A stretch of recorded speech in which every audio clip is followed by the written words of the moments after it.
Tonight's guest is one of the most exciting actresses in the country. Jessica Brown Findlay found international stardom thanks to her breakout role in Downton Abbey. You say I'm a free spirit, and I hope I am. But you're asking me to give up my whole world. And has since gone on to star in one of the most iconic episodes of Black Mirror, played a major role in the hit drama series Harlots, and now she brings us the dystopian sci-fi Brave New World. Let's welcome Jessica Brown Findlay.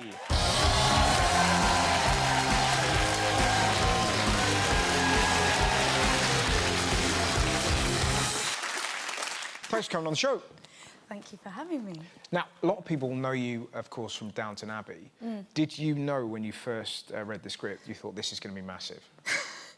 No, I really didn't. It was not because of the script, I guess just, it was my second job. I just finished an independent film and I was at uni, I was just in the studios. You were at university when you got it? How exciting. Yeah. So I was just working and I went and did the audition during a lunch break. So I just I didn't think too much about it. Yeah. I was so used to not getting jobs that I didn't just read it and think, this will be huge and I have to be obviously I'm going to be part of it. And did you know that you were going to die? No, I didn't know I was going to die. Oh, really? No. Well, I mean, not until the moment I opened the script, but I was sort of told, yeah, the third series was happening, and I was told then, but I didn't. It wasn't sort of a go to the end of the script, Joey style, from and be like, what? So how old were you? So like 18, 19, 20 at university? Yeah. So how does that must change your life dramatically? Yeah, well, I was studying in my fourth year. Yeah. So I was kind of in amongst it. Yeah. And then, to be fair, when I was filming, I just kept going back. I had my card, so I just kept nipping back in. The good thing, I was at art school, so no one really cared. Everyone was just too... Oh, so what, were you doing drama at art school? Or? No, I was doing painting. Oh, really? Painting there, yeah. Did you paint during lockdown? Yeah, I did, lots. What were we dealing with? What kind of stuff? I did lots of sort of drawings and paintings of people on their essential shops and sort of drawing them and imagining what they were buying and what they were getting, and people sort of queuing, and so many interesting people around, kind of cautious but optimistic, and like days of sunshine, people just standing in the sun, and so was that some really interesting things. And presumably it's fairly strange for them because they're going, holy shit, that's that girl off Downton Abbey staring at me in co-op. Like that, and you're kind of looking at them thinking, you'll make an excellent painting. Yeah. Well, presumably, is that what you were doing? Were you sort of seeing people and going, I'm going to draw you? Yeah, it was sort of, I always make notes of sort of interesting people. I'm like fascinated with style and stuff. This must freak people out. Are you able to be like... Oh, I do it in an anorak as well, really, really. Right. Now, I've seen the first 2 episodes of your show, Brave New World. I loved it. Oh, man. I really enjoyed it. It must have been filmed before lockdown because it would be a social distancing nightmare. Yeah, it's actually ridiculous. Yeah. It felt actually very strange to even be shooting scenes when you're like that up against someone. Because it's all going on, isn't it? Let's not muck around. Like, it opens on an orgy. Yeah. Yeah. Like all good shows. Like all good shows, yeah. Originally, that's what they're going to do with Friends, and then they just thought, we can't have it. But what's it about for the uninitiated? It's based on the Aldous Huxley novel, and it's basically about this utopia that exists, this world of New London, kind of built and floating upon what is now like a sunken London. Yeah. In a world where everyone has sort of been designed and everyone has a kind of caste that they're set into. Everyone is happy in their own sort of spaces, and there's a prohibition, but the prohibition is there is no love, there's no relationships, there's no money, no jealousy, anything like that. But, of course, how well can you out-design a human? Yeah. Let's have a look at a little taster of what it's about. This is New London. Everyone's happy here. Everyone has a place. There's no hunger, no violence. This is your home now. Hey. There's no pain there, John. All you have to do is connect. Everyone belongs to everyone else. But this place is so perfect. Why is it upside down? There was a disruption. You want to be happy, or do you want to be free? What's so interesting about it is that the book was written in 1931. Yeah. Which is staggering that it still has a relevance, because watching it, it felt almost like Instagram come to life. Do you know what I mean? It's terrifying. Yeah. But it's so bizarre, isn't it, that it's still relevant now?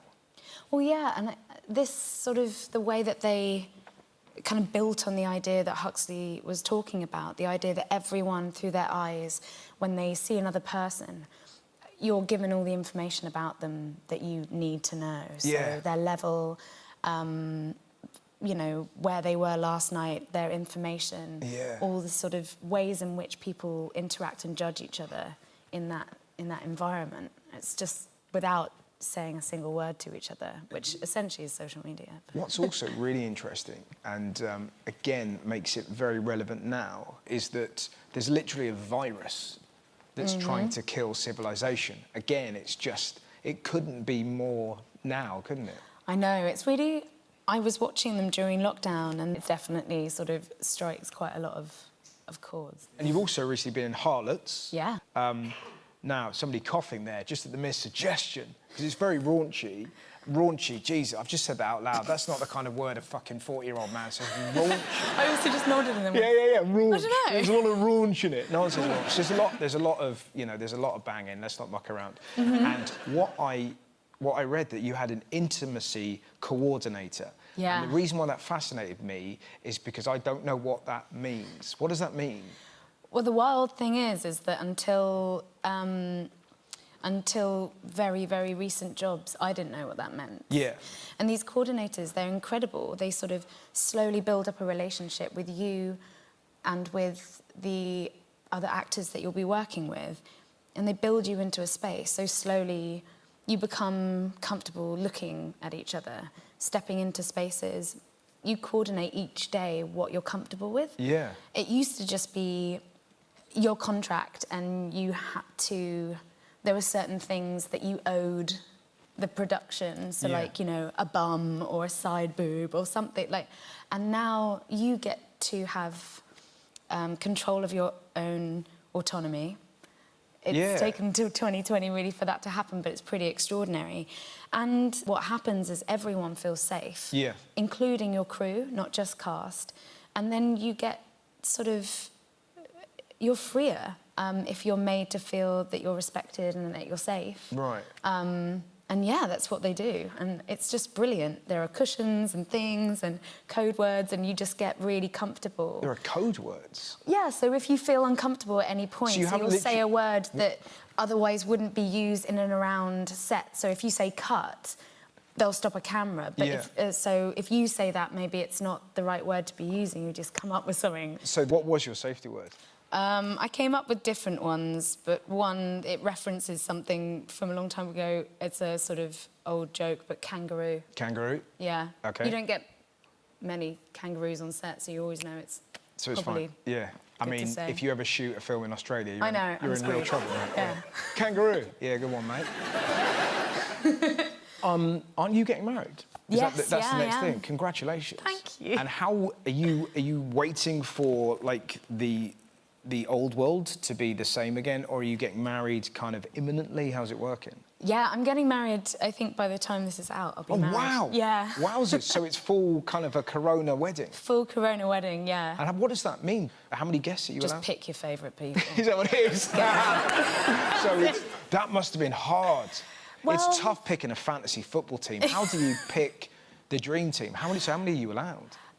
There's 30, but that includes the... That's hard, like the person who's marrying you and your partner and everyone. So, yeah, you've sort of got to whittle it down. So 27? Yeah. Were you able to have like a hen do? I sat in the park there were 6 of us. Oh, my God. So, that's not a hen do? Oh, I don't know. Oh, really? Yeah. OK, so how does a park hen do work? Well, we sat in the park for a really long time, and then when I got in, I fell over. Right. So I think it was that sort of works, yeah. My girlfriend's going to roll me in, and we're like, sorry.